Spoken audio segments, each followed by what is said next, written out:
And we're going to go ahead, we're going to get started with our first afternoon panel. So we have a panel on Good Samaritan laws and food donations for human food. We have with us, in order of the presentations, Kathleen Hoke, who is a professor at the University of Maryland Carey King School of Law. She's the executive director of the Legal Resource Center for Public Health Policy and the director of the Network for Public Health Law's Eastern Region. And next we have Wes Krock, who is the Chief Operating Officer for First Fruit Farms in Freeland.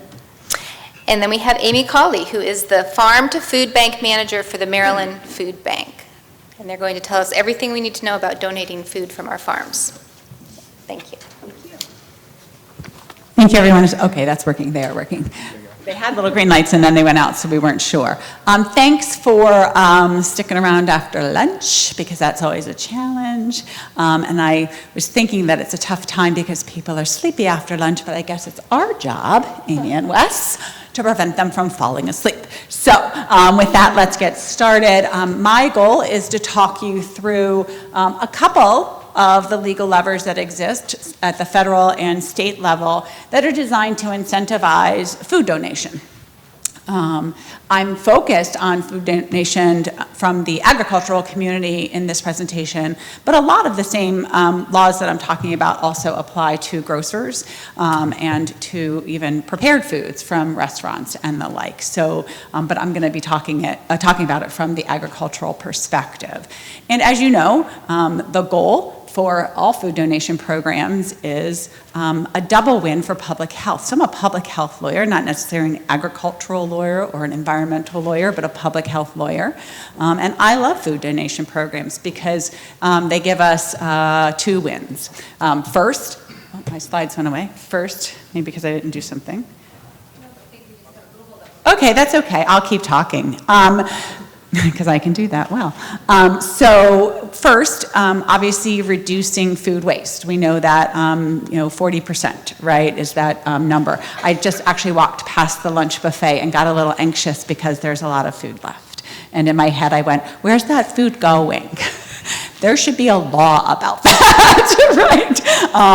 I'm sure you all ate all of the Smith Island cake, so I'm not worried about the dessert needing to be placed anywhere.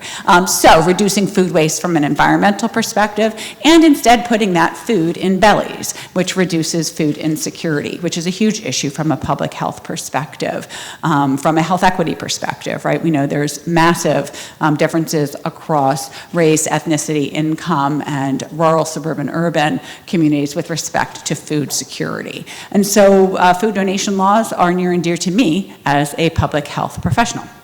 So first, excuse me, the obligatory slide about one of the funded entities through which I do my work, and that's the Network for Public Health Law.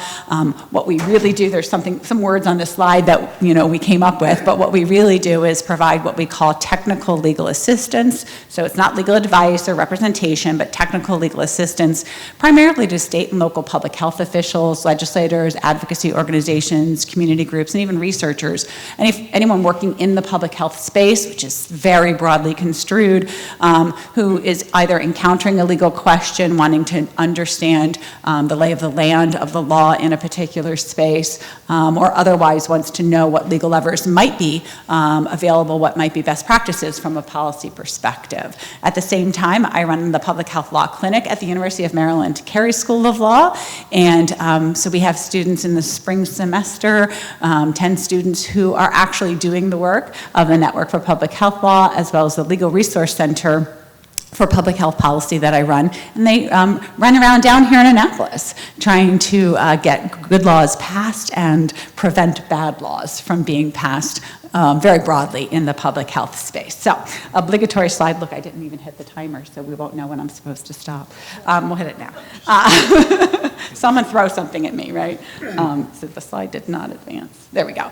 So first I want to talk about probably the big daddy of food donation laws, and that's the federal law called the Bill Emerson Food Donation and Good Samaritan Law.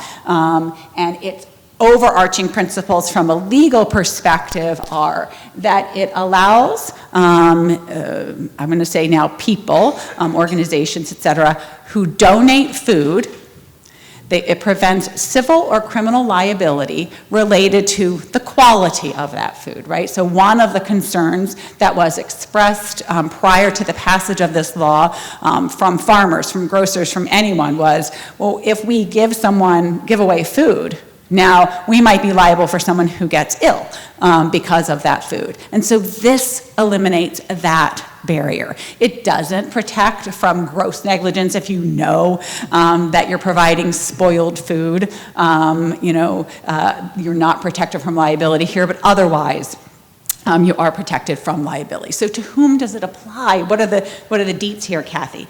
So first, relevant for this group is farmers and gleaners. Does everyone know what gleaners are? Because I didn't before. Okay, some people. Okay, a few. So, what would you say? Somebody said tractors. Tractors. I don't. Yeah.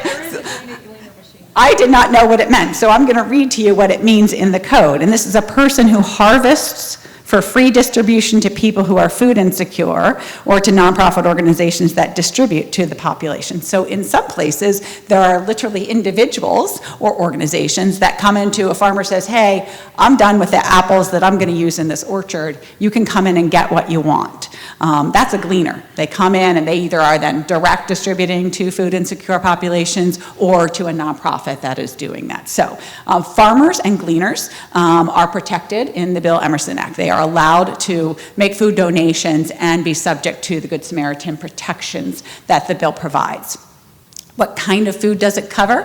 Well, the language that it uses is apparently wholesome food, which sounds, I love that, right? Apparently wholesome food. It really just means food of, that's fit for human consumption, essentially. There is a definition, and it includes food, grocery products, and even prepared foods now. That was a change that they made in the Emerson Act, but to incentivize restaurants, a big, right, a lot of the food waste is actually coming, not at the home level, but at the restaurant level. So apparently wholesome food, if that's what you're giving, you're subject to the protections. And historically it was that you were giving it through one of the nonprofit organizations, some of which you'll hear about later on this panel, but giving through a nonprofit organization who was then distributing the food to people who are food insecure. And so it was that layer of protection that you had, that it was going through the nonprofit. But increasingly there was request for, particularly in rural communities, for there to be allowed to be direct donation of food to community members, right? And so let's just, put yourself out in a rural community in West Virginia, and your farm has excess produce, and you'd like to just give it to your neighbors, but be free from the potential liability. And so changes were made to the Bill Emerson Act in 2022, they became effective in 2023, that now allow direct to the consumer donation to also qualify for the limitations on liability. So that's a big change. And then also they added, so typically, before 2023, it was that you had to be giving away the food, or the food was being given away by the entity, right, that was serving folks who are food insecure. Now, there is the ability for you to donate food to an organization that is charging what they call the Good Samaritan reduced price. It's a new provision in the code, so I'm going to read the definition because I don't know it off the top of my head yet. But it is the cost that is no more than the cost of handling, administering, harvesting, processing, packaging, transporting, and distributing the food. So essentially, the cost, right? No profit being made. That if I'm trying to think of a place where people come to get free food, is serving that food and charging a very modest amount that meets the Good Samaritan reduced price, so that they can recoup the cost of going out to the farm, gleaning the product, bringing it back in the truck or what have you. And so in some communities, that can really be helpful. A lot of the testimony that went toward this reduced price was from nonprofits who are serving communities where folks could pay some, but not, kind of market price for produce, but particularly to serve people who at what they call social supermarkets.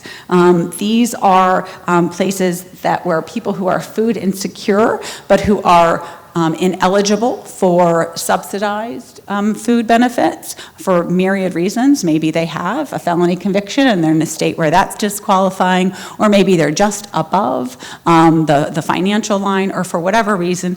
And for some people, and again, particularly in our rural communities, people who do not want freebies. They feel a sense of pride and dignity in paying what they can pay for that food. And so for those reasons, they added that there can be that low cost for the food. And still get the liability protections. So liability protections, a big hurdle. We get over a big hurdle with protecting those who donate. The other thing is tax incentives. This is the federal one. You'll see a similar slide for state tax incentives. I don't have all of them on here. I didn't, but these are the basics, right? So from a federal perspective, you have your general tax deduction that you can have for making philanthropic donations, and that's on a cost basis. But they have for food donation what's called the enhanced deduction. And you can see on the screen here, I did a little math when I was preparing, but I'm not going to make you listen to that. But of how you decide which one is better, but it is, or the lesser of either twice the basis value or the basis value plus 1/2 of the food's essentially profit margin if sold for fair market value. So you got to do a little bit of math here, but that's why you have accountants or other people who can do the math for you.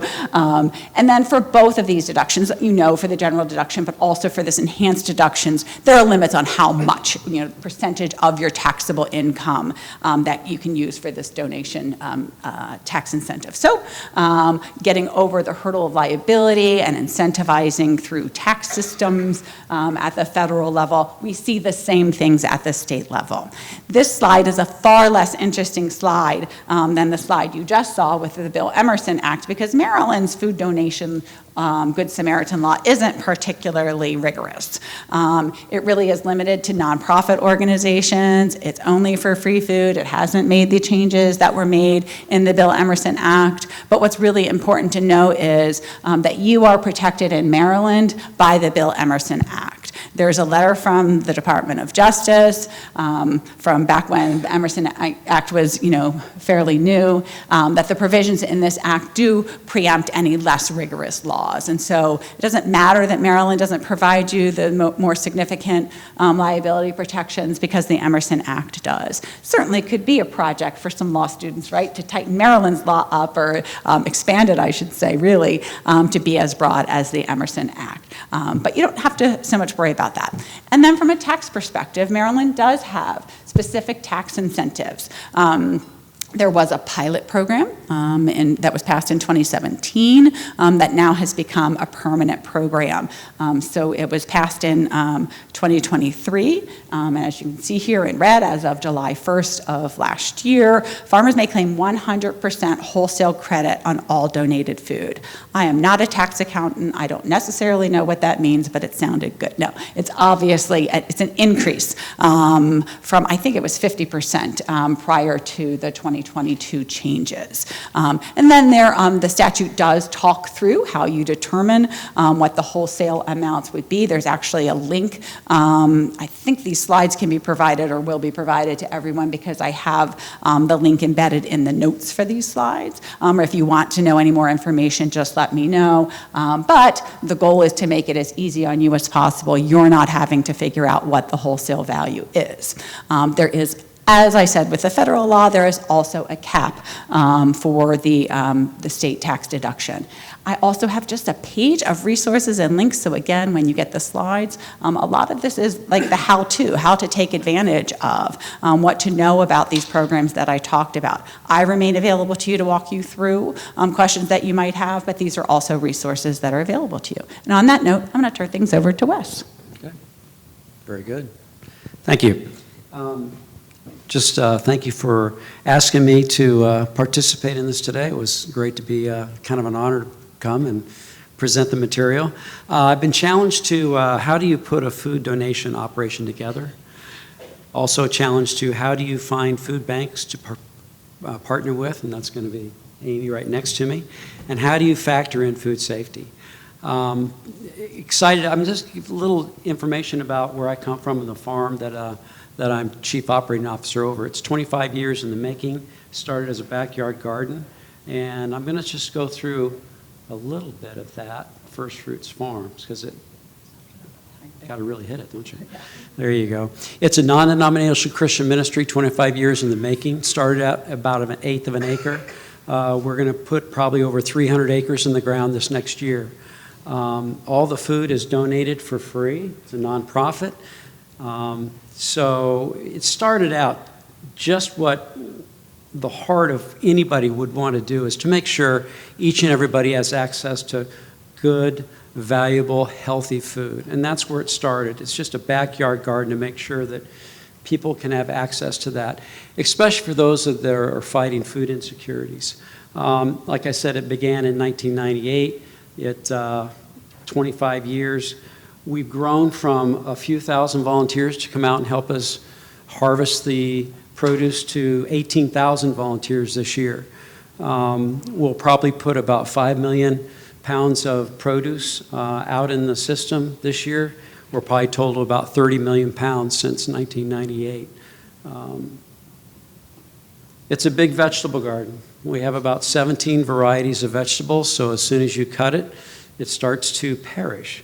So we talked a little bit about that. So we went from one gleaning operation, which Mid-Atlantic Gleaning back in the start of the farm, to we started fresh vegetables with Maryland Food Bank in 2010. So it was a great relationship to start. They would come up with a truck. We really only did weekend ventures with donating food, but now we're at each and every day. So we're putting out about 200,000 pounds of vegetables each and every day.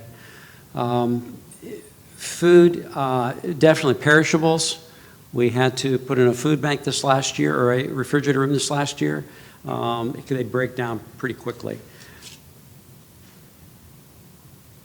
Food goes in our direction. About 67% goes to the Maryland area, 19% up into Pennsylvania, 11% West Virginia, and 3% into Virginia. We went from 30 distribution partners pre-COVID. COVID brought in, there was nothing good about COVID, but there is one thing it did bring to our house, is the food banks couldn't allow anybody into their facilities to box and bag the food. So we sent everything bulk. So we had to change our operation almost overnight. So we brought all the bagging and boxing into our facility. So the good thing about it is we got to put our name on the box. We got to put our scripture reading on it because we are a Christian ministry. And it did help the food banks in the long run because the food came in and it went right back out. And the thing that you have to remember is when you cut a vegetable, it's going to start decomposing immediately. So the faster you can get into somebody's hands, the better. We want to make sure that I always say that why we are here. It's a place of peace and a beacon of hope. And that's why we get all these people out to do various jobs on the farm. I think your kids have come out to the farm, which is great. We get all kinds of school groups. We get corporations. We get, like I said, we have a volunteer coordinator that's basically working almost full-time every day to make sure that the groups are covered. A couple-hour sessions out to the farm, and we get the produce harvested. Again, 100% of everything is donated. We've never sold anything. So it's, we have quite a fundraising department in place. So, and I've seen the farm grow exponential throughout the year and throughout the last 25 years. Last year was a huge stage for us. We actually built a distribution center last year with 8 loading docks, and we're using every one of them. So let's go back to what I've been challenged to talk about. Define your operation scope. So the first thing you do is want to go out, if you're going to start a food donation program, establish a 501c3. Get the paperwork going right away. There's a reason for that. Because if you get food donated to you, you can actually give someone an in-kind donation. And that's really great because they can use that against their tax base at the end of the year. Identify sources of food. You're just not going to step over the over the scale and go, I can just do everything. Know what you can get. Identify what you can possibly get. Normally, you're going to stop with a non-perishable item, and that's going to be a grocery store. That's going to be restaurants, farms, like ourselves. We're going to be perishable, but there's a lot of food manufacturers in your area that actually we use several in our area that we get fresh vegetables, fresh bread donated to us each and every week. So they're out there. All you have to do is make a phone call and say, hey, I want to start a food distribution. I'd like to know if I could get on board with you. What can I collect if it's a restaurant, a manufacturer? How can I get that delivered, or how can I come get it? Establish your capacity and reach. We have, like I said, we have about 350 nonprofit distribution partners come to the farm. We don't deliver anything. They come to the farm and pick up. So they come in trucks, box trucks, cars, tractor trailers. So each one has a different capacity. So a lot of them are community-based. So after COVID, which was, like I said, it was kind of a threshold of what took place, is there were a lot of communities that were really in dire need of food. The government created a food outreach program and almost a box program. So we didn't get involved with that directly, but we did provide food to those in need.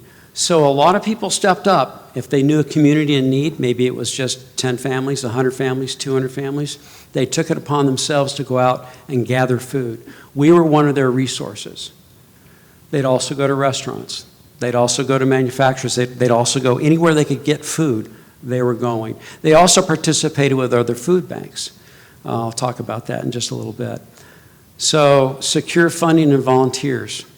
Funding, that's big. It's nonstop. But if you demonstrate yourself as a successful 501c3, there's grants available to help you fund your operation. You'll be surprised how many foundations are out there that just love to fund a solid foundation that donates food. Individuals are other people you can go to. So I always say it's word of mouth, it's relationship building, and that's how we've basically established ourselves in our growth period. Find food bank partners. Amy and I, we've been food bank partners from the very beginning. We're the largest supplier of fresh vegetables for Maryland Food Bank, and we've been that way since the very start. And it's been a great resource.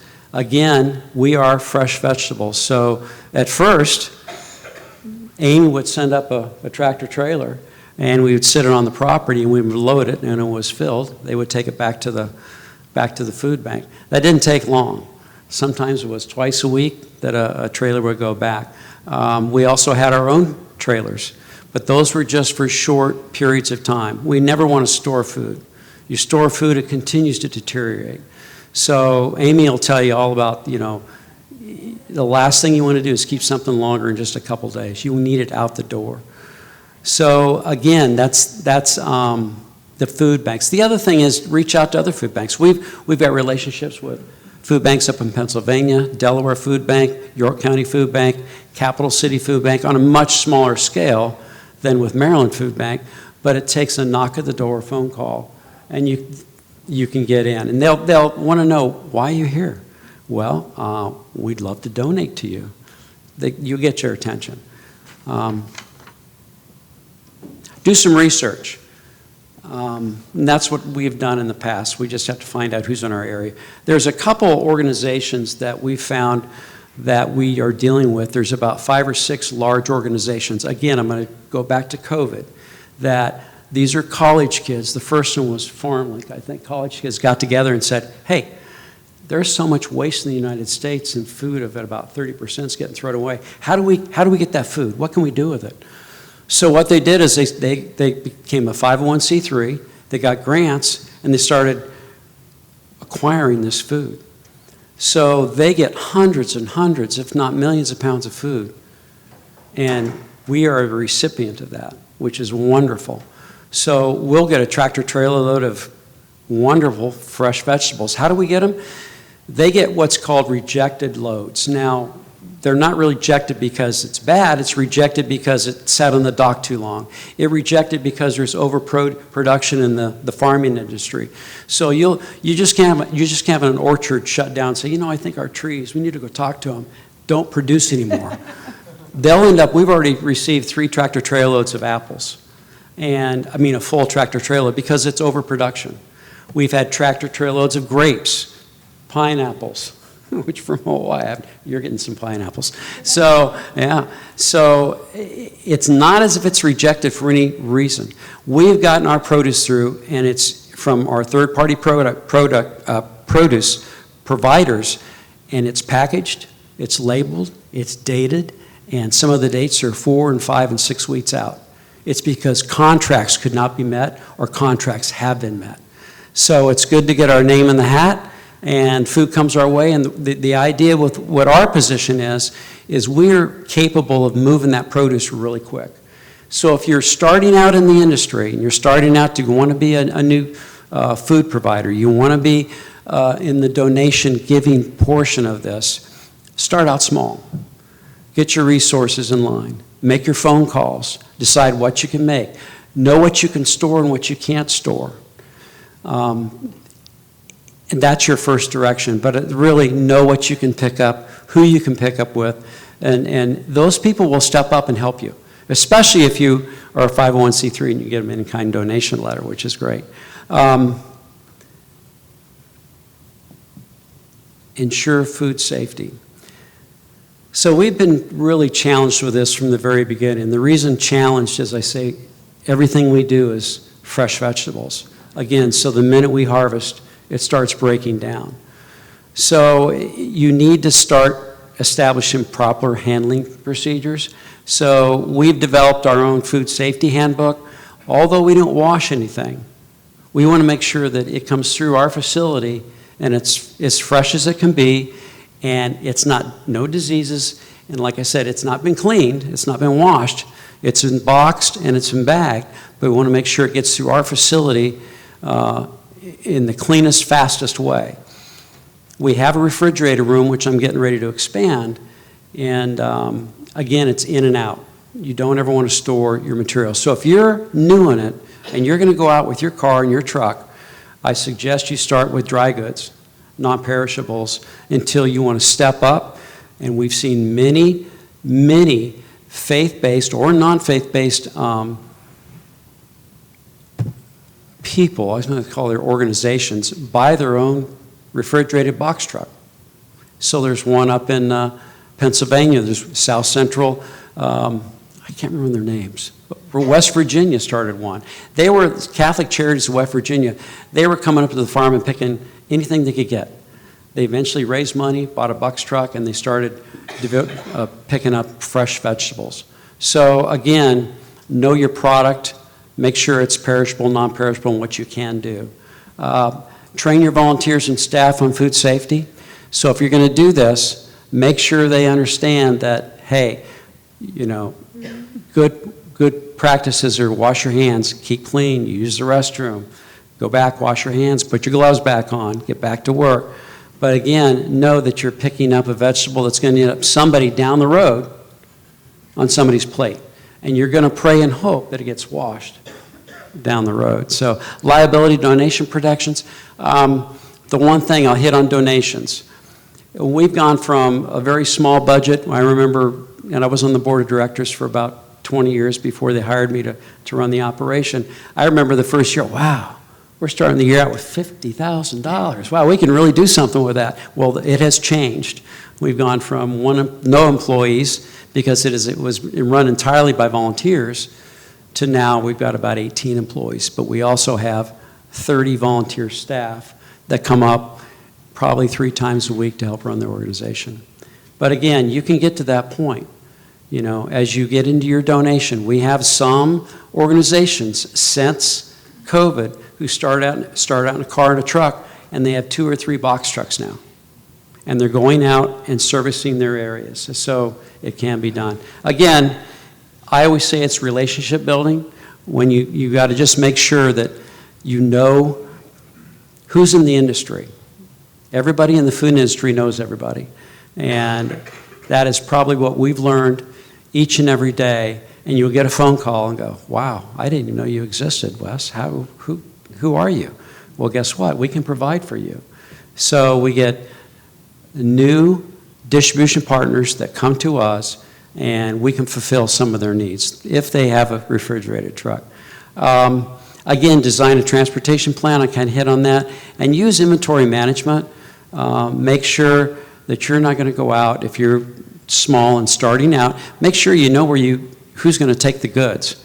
If you're going to get a truck full of pasta, make sure you can deliver a truck full of pasta or rice. Or if you're going to get a truckload of bananas, or you're going to a box truck that's refrigerated, make sure you have a place to take it. The food banks are willing and able, and once it's good product, they're willing and able to take it. We've actually traded back and forth with Amy several times. We'll get overproduction. We get overproduction from food banks, says, hey, we've got way too many potatoes, or we've got way too much corn, what do you got? So they'll bring down 10 bins of some product, and we'll trade it for 10 bins. So there's like I said, it's relationship building. Engage the community. That's how we get our volunteers. We get 18,000 volunteers to come out. We actually engage our community firsthand and seek continuous feedback from your partners, your distribution partners, from your food banks, and from your volunteers that come out. Keep track of where you're delivering to. We do everything on a zip code basis. We try to see what area we are impacting the most and where we can impact more. So on that, is there any questions? I hope I answered some questions. Because we started out as a very small nonprofit and a very small, company that we donated food and grew to a size that, I had to dig it in my head and go, how do we do this? And how can you do it? But it's all through relationship building in the food industry, and make phone calls. So, any questions? How am I doing on? Oh, I went over. It's in Freeland, Maryland. So in northern Baltimore County. So like I said, 25 years. It's grown to a point where real quick, I'm going to take a little bit of your time. Is that okay? You don't want it.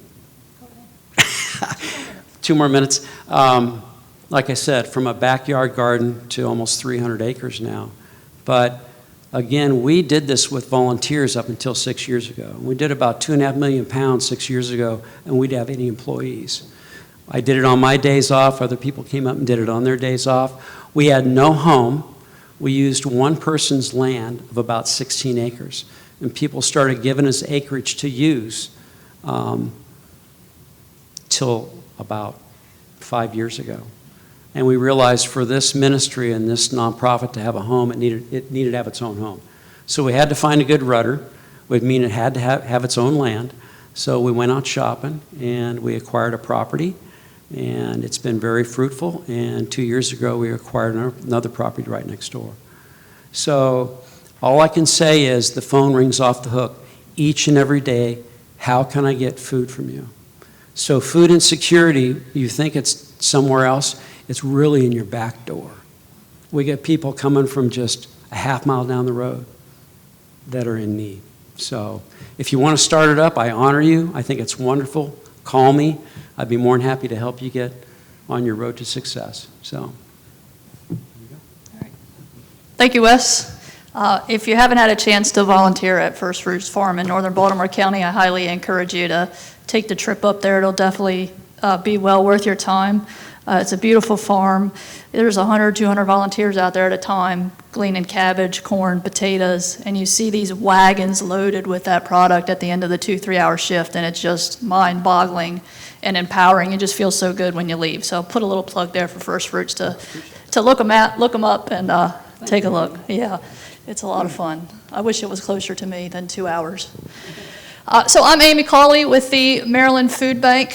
I've been asked to talk a little bit about food safety, but before I get into food safety with the Maryland Food Bank, I want to assume that you don't know a whole lot about the Maryland Food Bank, like I didn't know anything about the Maryland Food Bank in 2011, so I'll just give you a brief overview of who we are and what we do, and then go a little bit more into detail about my role as manager of the Farm to Food Bank program and how food safety plays a part of that. I don't have a PowerPoint. I used to rely heavily upon PowerPoints as a backdrop to keep me all grounded, and now I just kind of go with the flow, so I'm sorry I don't have any pretty pictures for you. You're welcome to come out and volunteer and see things for yourself firsthand. You're welcome to come out to the Maryland Food Bank and see our warehouse, see how food safety applies. But I'm just going to kind of go with the flow, so all eyes on me, I guess. I don't know if that's a good thing.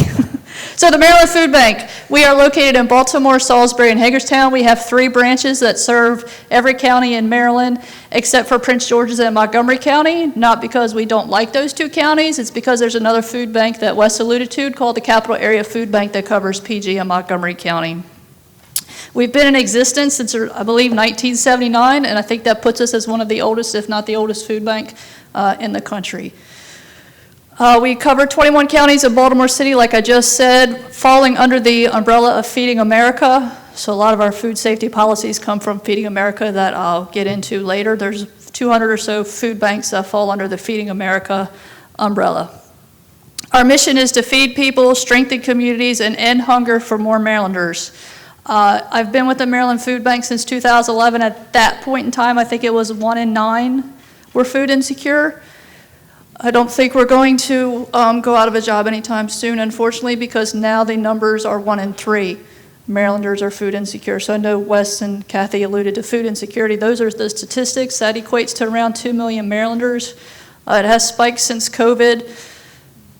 So we've got our hands full and continue to get busier and busier every day. I continue to hear from our partners that they don't know where these folks are coming from to get food. But times are getting tighter. All of us know what it's like to go to the grocery store and spend, probably can't even get a bag for under 20 bucks.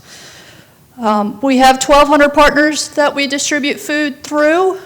These include schools, some soup kitchens, churches, low-income apartment complexes, and then we have a group of partners called Pantry on the Go Partners, which distribute fresh produce.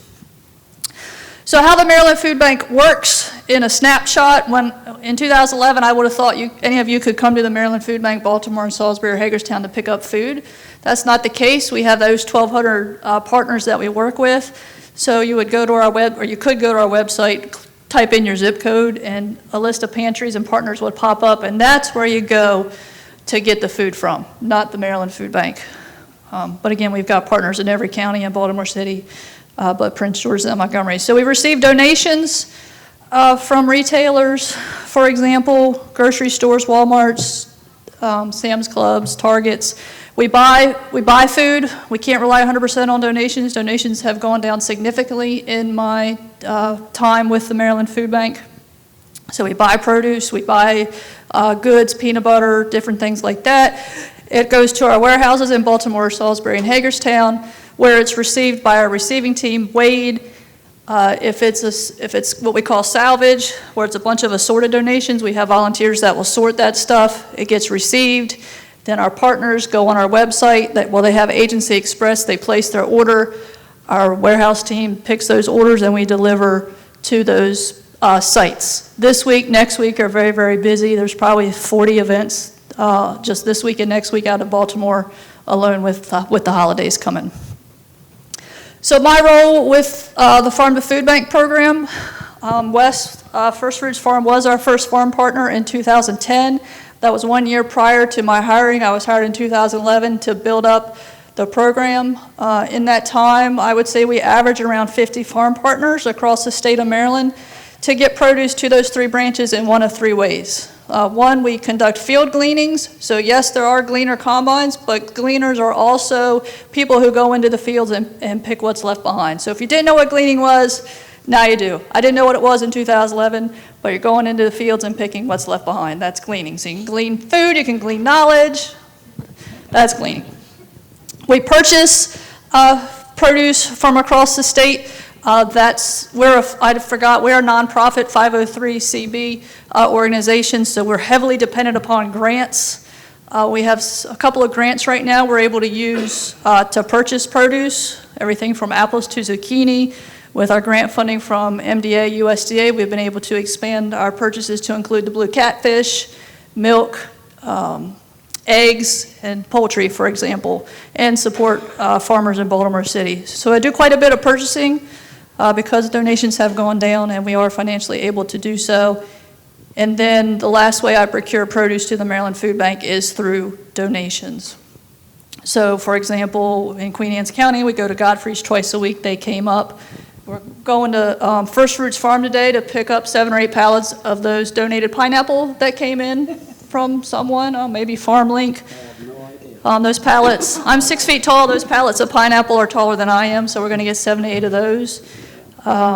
So we get donations from anywhere we can, as long as it's good. So those 3 avenues, I would say on an annual fiscal year basis, result in 2 to 3 million pounds of produce from Maryland farmers. So our Maryland farmers are awesome. Hats off to them. I love our Maryland farmers. They're wonderful, nonprofit or for-profit. Let me see what else. So produce. Wes mentioned how perishable it is. It's picked. It's losing its nutritional value right away. It's falling apart right away. So when produce, we'll talk from the donation standpoint first on produce. What we look for, our receivers look for when it comes in to the Maryland Food Bank is it any mold? Is there any decay or rot? Is there bruising? Are there insects or pests? Those are things that we look for. If they deem that any product, produce or otherwise, is not fit for human consumption, they have to immediately separate it, put it to the side, and then we have to discard of it somehow, whether it's through a landfill or through a local pig farmer or animals that can eat it. So those are things we look for when produce comes in. As far as distribution, we have different time frames on when we receive apples, for example. They might have a month's shelf life. We'll have a 30-day time frame to turn those apples around. Same with sweet potatoes.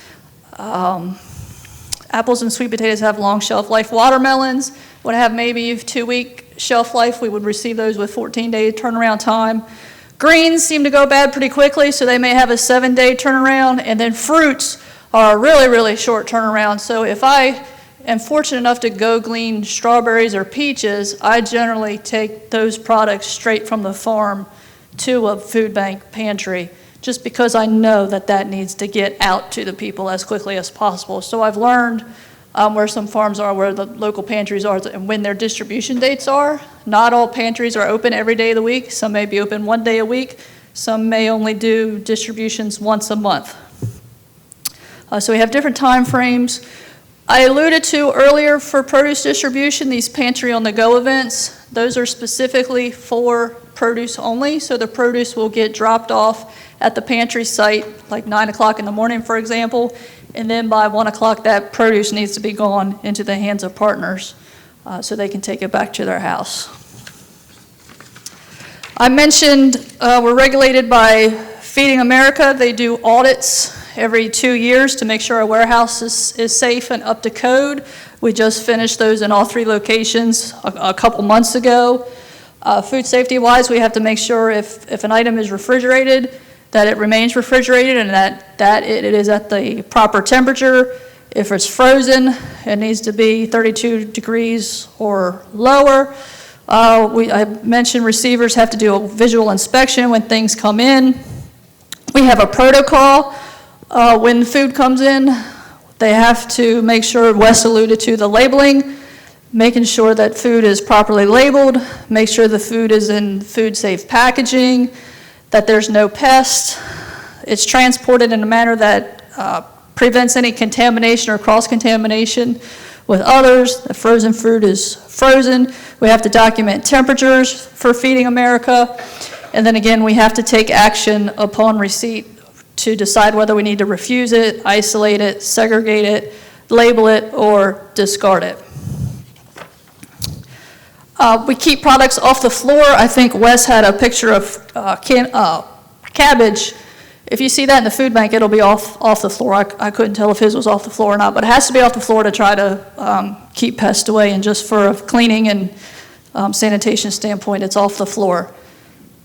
We can only accept things in their whole form. So the lunch outside, I'm sorry, we can't take it at the Maryland Food Bank, but I'm sure there's a partner here in Annapolis somewhere that maybe we could take it, that could distribute it today, or they could put it in refrigeration and distribute it. So if there is leftover food and any of you know of a partner in Annapolis, or we can go to that website, maybe we can find a home for that food.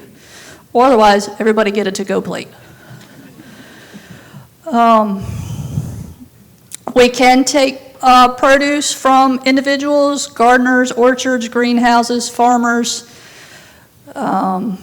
Eggs are a little tricky. We do get donated eggs, but we try to make sure that they've been approved by the Maryland Department of Ag. We can take venison or geese, for example, as long as it's gone through a USDA certified butcher and it's labeled with what it is, because we don't want anyone to not know what it is that they're getting. As far as our partners, they have a lot of things they have to do too. They have to go through ServSafe. We as food bank employees have to go through ServSafe as well. This is the book for the ServSafe food handler. That's the basic food safety program that everyone at the food bank needs to pass. In fact, October 31st was our deadline to get that done. So that's the basic. And then there's ServSafe managers that folks at the Maryland Food Bank and our food bank partners' pantries have to have. You see, that's a lot more detailed. It's a lot more stressful. So we've got that.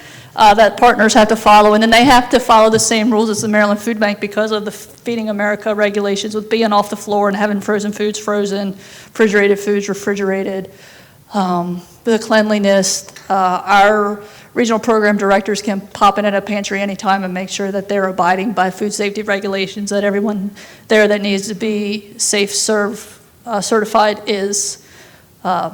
So I think that's what I've got on food safety. The other thing I don't have in here, I think it sounds like you all might have talked about it this morning. I didn't get here till right before lunch, was all the GAP certifications. So most of our farmers are GAP certified, Good Agricultural Practices certified. So they're washing their produce bins, they're wearing gloves, their rafters are enclosed, they've got porta potties outside, they're making sure employees are washing their hands. So unfortunately, the farmer has to take a lot of responsibility too. And the vast majority, if not all of our farmers, are at least GAP certified from the ag side. So with that, I guess we can open it up for questions.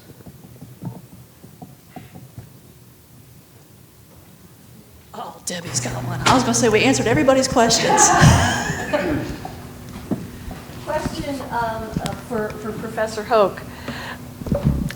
When, say like a hospitality industry has extra food like here, I was always told that they can't donate it because of health laws and so on, that they're concerned about the liability. Does that Good Samaritan cover that? So yes, but there are legitimate concerns they have as to whether the food is apparently wholesome if it's been out. So very often that sort of situation is a tough call from a food safety perspective. So just because the food donation law does protect you from that immunity, number one, if you're concerned at all about it, you shouldn't donate it, right? Because we don't want people to get sick. But it does have to be, quote, apparently wholesome. That is not well defined in the code, and so we would look at food safety provisions to say. And so businesses being incredibly risk averse, sometimes the liability protections are not enough. And so that's why having partners who you can say, hey, as of 1 o'clock, we're going to be done here. Can you come get what's perishable or even non-perishables and take them with them? I also just want to note that when we have events at the law school, and my boss is over there, well, my boss's boss's boss, I don't even know. In any case, Deb, who's also my friend, when we have excess food, we're really lucky because we're where there are students, and so there's never excess food at the law school except in the summer when they're not there. And I will literally put it in my car, drive around the city until it's gone, because I too am protected by that immunity protection. So, and then I think the answer is really the troublesome food safety laws sometimes also interfere with that liability issue. Wonderful. Thank you so much. I love that last example that you gave too, Kathy. So I hope this panel was really helpful for everyone who is a farmer or perhaps advises farmers in some capacity about, whether they're interested in establishing some sort of nonprofit for the purpose of donating foods or exploring donations as a way to funnel excess harvest or excess items, produce or poultry or dairy or whatever it might be to a good cause that increases food access and contributes to reduction of food waste in our state. So thank you so much to our panelists. Please give us a round of applause and we'll put the next group up here. I invite the next group of panelists to make their way up to the stage.